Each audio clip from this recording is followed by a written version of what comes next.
Hello mga kamunay, dahil Sunday ngayon, Sunday is Family Kamunay! Day! Nako, may batang nakiki-voice over game. Tara mga kamunay, samahan nyo kami pumunta ng coffee shop. Hulaan nyo, saan kaya kami pupuntang coffee shop? Masasaya na naman po ang mga bata kasi gagala na naman sila kahit umuulan. Sige ang gala.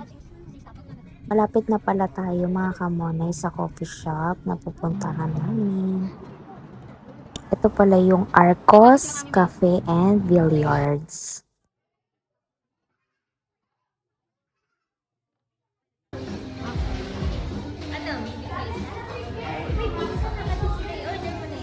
Kanina may blueberry pa kayo.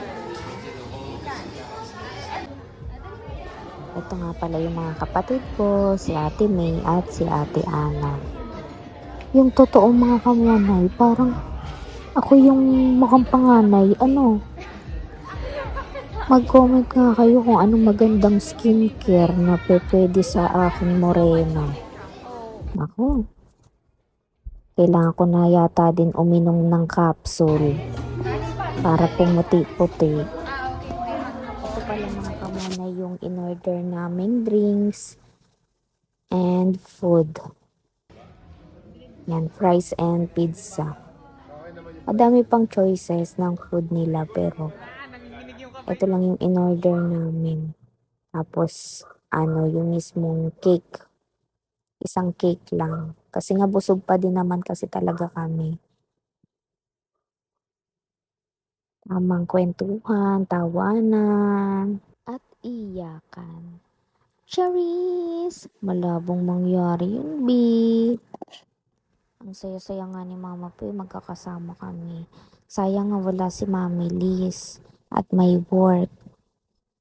Sana next time nandito ka na, Mami Liz, ha? Tapos si Papa Oyen para kompleto tayo.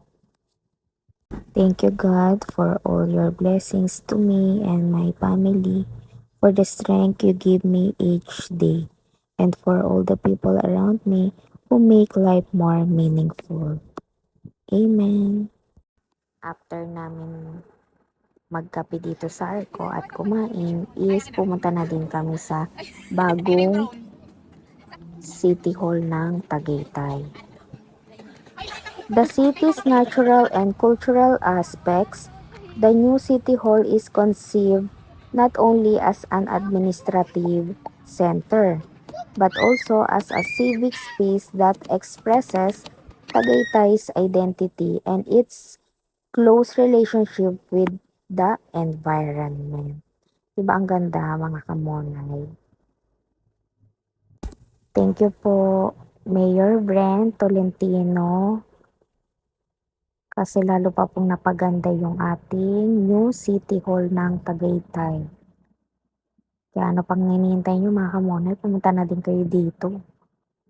Ang ganda kaya mga kamonay. Sobra lang talagang lamig kaya umalis na din agad kami.